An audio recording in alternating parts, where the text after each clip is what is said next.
Well, you've maybe noticed that I haven't talked too much about grip or stance yet, and that's always the starting point of every instructional series, it seems. But you know, I really wanted you to be crystal clear on the shape of the swing and how it works first. Now, let's go ahead and take on that grip and stance for just a minute, though. You know, holding the club properly is an important element, because if you don't, the club face might not be in the right position, which makes a situation where you can make a really nice swing, good contact, but if the club face is looking one way or the other, then you still might get a bad shot. So holding it correctly is going to be an important element here. Now, basically, the way I like to do this is to get in the habit of holding it out in front of you when you make your grip. This way you can see where the club face is. So when I go into the grip position like this, it gives me a reference. Many new golfers that I see, they might be working very, very hard on their grip. They've got the thumb just so, and they've got their hands just so, and they're ready. And then they put the club down and they have to straighten it back out again. So I want you to make sure you have a good reference from where to start from. With the club straight out in front of you, I want you to put your left hand on such that the club is resting just about in the fingers, maybe a little bit above the fingers of your left hand, if you will. And then you can wrap your hand right over the top so that your left thumb is on about 1 o'clock. If this is 12 o'clock, we're going to look to have the left thumb on 1 o'clock. That'll create a situation where this little V will point between your right shoulder and right ear.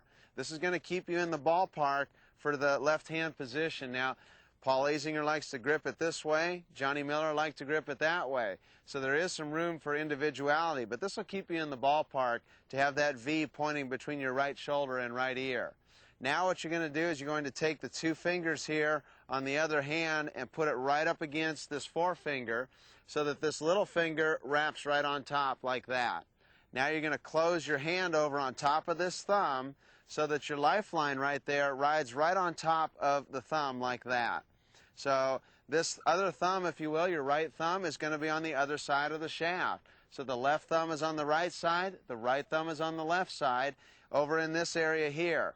Now the way I want you to think of this is you can think of your thumbs being on the ones. So the way it works here is that with 12 o'clock here, your left thumb's on 1 o'clock, your right thumb's on 11 o'clock.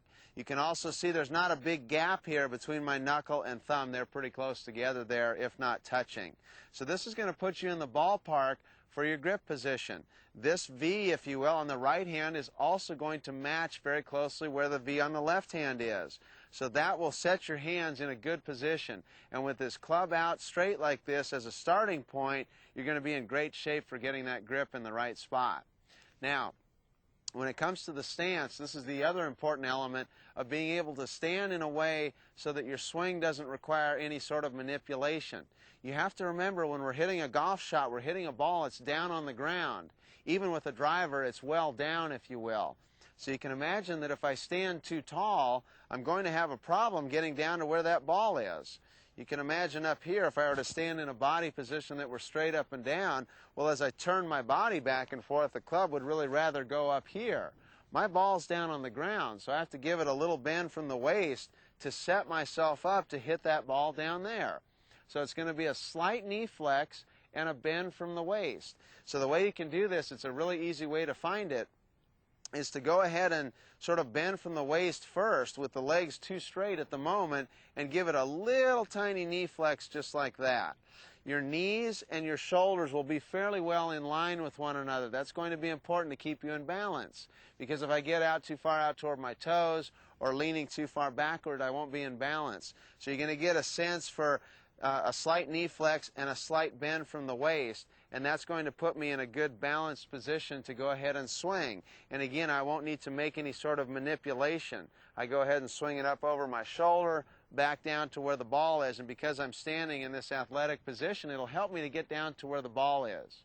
Now, as you can see here, we talked about that length of club and how it affects the shape of the swing. It's also going to affect the stance as well. The shorter the club is, the more I'm going to bend to get down to it. And this is correct. To go ahead and let that happen, your posture is not the same for all clubs. We're going to see a situation now with the driver where I'm not bending over nearly so much. So as I bend down to hit the driver shot, you're going to see that it's a much slighter bend at the waist. And you can imagine it this way. And I always like to do this with golfers of all levels. If you're trying to figure something out, an element like that, exaggerate it like crazy. Sometimes it helps you to get clear on the concept. This driver is about 45 inches long. Let's imagine that it were 45 feet long, so it's sticking way out over there. Well, if I had a super long driver like that, I would stand sort of like this to hit it. So now I'm hardly bent over at all. That would also set me up to hit that ball over there. And the other thing you can take note of is that my hands are not hanging straight down. The longer the club gets, the taller I'm going to be, and the more my hands are up a little bit. As the club gets shorter, I'm going to be bending over more, and my hands will be down a little bit more. So this is really important to take note of as well. Now, the other element of stance that I want to talk about has to do with the ball position.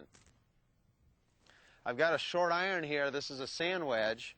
And the way you're going to think of it, as the club gets longer, your stance is going to get wider, and the ball position is going to be positioned more towards your front foot. For a right-handed golfer, that's your left foot. So the ball position, quite narrow here with the stance, with the short iron, and the ball position just about in the middle of my feet here. As I get into a longer club, my stance will start to get wider. I want you to also notice that my foot on the right here is a little bit more square. You can turn it out just a little bit if you like, but this one's opened up pretty good. Now, the way we do that, and the reason we do that, is that on the backswing, I do want to get a little resistance from overturning, if you will, so that's why the fine player usually turns that foot in a little bit. On the way through, the player will turn quite a bit because of the momentum of the swing. So this left foot is anywhere turned from about a quarter of a turn. You can even go up to a half a turn if you feel that that freedom is a good thing. So turning that left foot out just a little bit. Now, getting into the longer club there, this is a 6-iron. I'm going to stand wider, and the ball position is going to be a little bit more forward in my stance. This foot's still pretty square. This one's open a little bit, but the ball position moves a little bit more forward. I want you to also notice that the club is pointing just about where the seam on my zipper is there. So, and that's throughout the bag, is that you go ahead and use that as a reference point. Now, the last club to take a look at here is the driver. And this one we really need a sweeping impact. So this is going to be a wider stance still, with the ball position a little bit more toward my left foot. So here again, wider stance still, ball position even more toward my left foot. You have some individuality here too. You can go anywhere from an inch inside that heel all the way up to the front part of your foot, depending on what feels comfortable to you. So as you're making this stance, here we are wide with the ball forward in the stance. I still have the club pointing at that seam on the zipper. So what we don't want to do is to try to lean the handle too far forward or too far back. This will keep us in the ballpark for that. You can imagine with a driver, with this ball more forward in the stance, it really creates a sweeping blow, which is what I want. If the ball were too far back in the stance, here's a steep angle of approach that would not work for a driving club. So these stance elements, sometimes it takes a little while to integrate them into your game so that they feel comfortable. But once you get the hang of it, it'll really help you to play some good golf.